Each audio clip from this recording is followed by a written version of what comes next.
कुमावत राज्य का राजमहल सदियों पुराना था। उसकी दीवारों पर समय की दरारें थीं और फर्श पर चलते ही अजीब सी ठंडक पैरों में उतर जाती थी। दिन में यह महल शाही वैभव का प्रतीक लगता, लेकिन रात होते ही इसकी गलियां जैसे किसी और ही दुनिया से जुड़ जाती। महल में काम करने वाले बुजुर्ग नौकर अक्सर फुसफुसा कर कहते थे कि इस महल में कुछ कमरे ऐसे हैं जो दिखाई नहीं देते। वे तभी खुलते हैं जब महल खुद चाहे। कई बार दीवारें रात के अंधेरे में अलग ही जगह पर दिखाई देती, जैसे रास्ते बदल गए हों।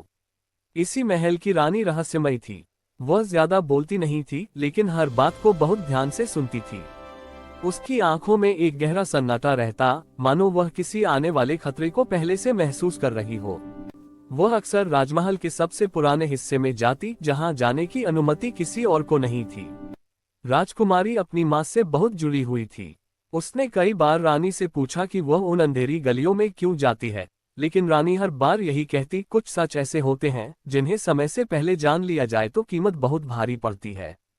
एक अमावस्या की रात, जब पूरा महल गहरी नींद में था, तभी राजकुमारी अचानक गायब हो गई।